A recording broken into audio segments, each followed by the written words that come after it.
જય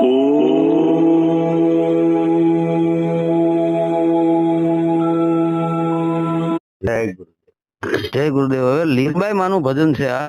હા અને લીરબાઈ માં પોરબંદર તાલુકાના મોઢવાડા ગામે થયા. હા એ લીરબાઈ માની વાણી છે. બરાબર. અને એના ગુરુ હતા જીવણદાસ બાપા. એટલે આદર્શી જીવણ નહીં હો, જીવણદાસ બીજા થઈ ગયા. બરાબર. એ એના ગુરુ હતા અને પોરબંદર તાલુકાના મોઢવાડા ગામે થઈ ગયા લીરબાઈ માં. એની આ વાણી છે. કહે છે, હા હારે ગુરુજી કહો ભજન કેમ કરીએ. પેલા આપણે આખી વાણી જોઈએ, પછી તેની વ્યાખ્યા તરફ આગળ વધીએ. બરાબર. હા હારે ગુરુજી કહો ભજન કેમ કરીએ, અમને મળ્યા અંતર્યામી રે. હા ગુરુજી, હા લેવાય તો રામ નામ લેજો, હેજી દેવાય તો તમે ટુકડો દેજો. એ હીરો પડ્યો મેદાનમાં, તમે લેવાય તો હિરલો લેજો.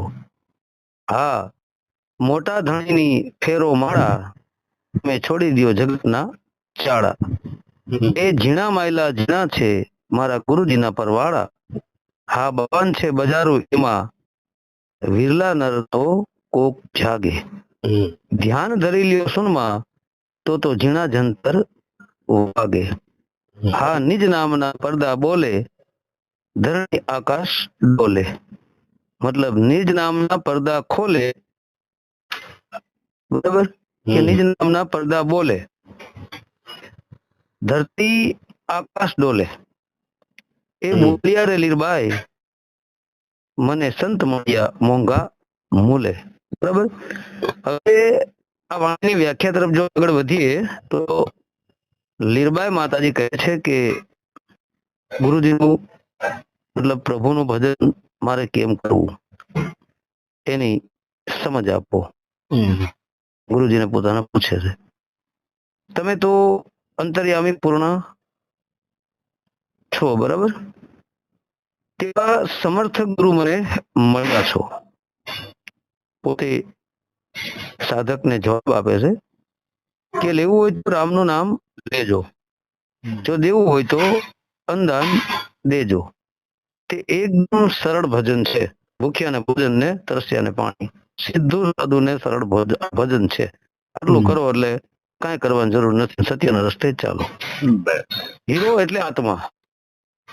હીરો તો ખુલ્લા આકાશ રૂપી મેદાનમાં પડ્યો છે, કોઈ પડદો નથી. ઓળખ કરો તો હિલા લઈ લેજો. મોટા ધણી એટલે પરમાત્માની માળા ફેરવવી, એટલે કે શ્વાસ ઉચ્છ્વાસે એમનું સ્મરણ, નૂરતે સુરતે એમની સાધના. શ્વાસોશ્વાસ ને નૂરત, નૂરત નામ નિશાન, સુરત નામ ધ્યાન. તો જે શ્વાસોશ્વાસની ક્રિયામાં સોહમ શબ્દ ઉઠી રહ્યો છે, ત્યાં પહેલા તો મનને છોડો. આ નૂરતે ને સુરતે એમની સાધના કરો, મતલબ ધ્યાન ત્યાં તમે ધરો. અને સાક્ષી ભાવે મનનું તટસ્થ નિરીક્ષણ એ રીતે નામની માળા ફેરવવાની છે.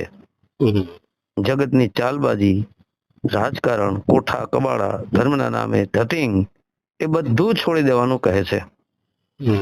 હૃદય પવિત્ર થયા બાદ તેની અંદર ઝીણાથી ઝીણા જ્ઞાનના શબ્દરૂપી મોતી ગુરુજી આપે છે. 52 અક્ષર છે અને આ શબ્દની માયાજાળ જે 52 અક્ષર છે એ બધી શબ્દની માયાજાળ જ છે. 52 અક્ષરી કથની બકણીની આ માયાજાળમાં ઢોંગી પાખંડી ગુરુઓ પોતાના ચેલ્યું ચેલાને ફસાવતા હોય છે. બરાબર. તથા તેમની બજાર મોટી છે. મનની અંદર અનેક પ્રકારની વાસના, તર્ક વિતર્ક થયા કરે છે. આ જ એની બજાર છે. તે મનની 52 પ્રકારની માયાવી બજારમાંથી, કારણ કે 52 અક્ષરોને આ કોણ કથણી બકણીમાં રહ્યા કરે છે? મન. પણ મનને સપોર્ટ આપનારો તો સરવાળે આત્મા જ છે. બરાબર. તો આ તર્ક વિતર્ક જે થયા કરે છે તે બધી કલ્પના મનની છે.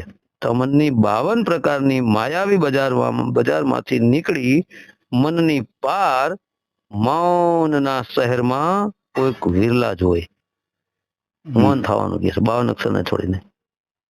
તે જ થઈ શકે છે. કોઈક વિરલા હોય ને એ જ થઈ શકે છે. કારણ કે ત્યાં મનનું મૃત્યુ થાય છે, મતલબ મનનું મૃત્યુ એટલે કે મન ત્યાં સ્થિર થઈ જાય છે. મન મરતું નથી, પણ મન જ્યાંથી પ્રગટ થયું છે ત્યાં સ્થિર થઈ જાય છે. બરાબર.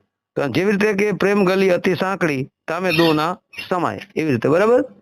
તો તે મૃત્યુ મતલબ તે મુજબ ત્યાં મનથી મરે, મતલબ મનને એની અંદર સમાવી લે શબ્દની અંદર, સોહમ શબ્દની અંદર, તે વિરલા જઈ શકે છે. જેનું મન સ્થિર થાય ને એ જ જઈ શકે છે. આ પછી સુરતાને શૂન્યના પ્રદેશમાં ધ્યાન ધરી શ્રવણ કરવા કહે છે, મતલબ એને સાંભળવાનું કહે છે શબ્દને. તો ત્યાં ઝીણા ઝીણા જંતર વાગી રહ્યા છે, શબ્દ સ્વરૂપી, પરમાત્મા રૂપી શબ્દ સ્વરૂપી ઝીણા ઝીણા જંતર વાગી રહ્યા છે. તે સાંભળવા મળશે. કોને સાંભળવા મળશે? સુરતાને. કારણ કે મનચિત બુદ્ધિ અહંકાર દ્વારા, શરીર દ્વારા, ચામડાના કાન દ્વારા તે સંભળાતું નથી. બરાબર.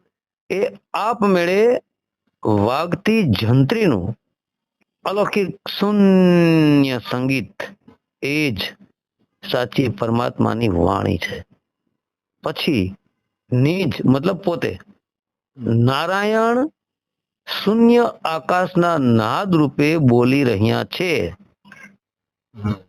ધરતી અને આકાશમાં તે નાદ ગુંજી રહ્યો છે, નૃત્ય કરી રહ્યો છે.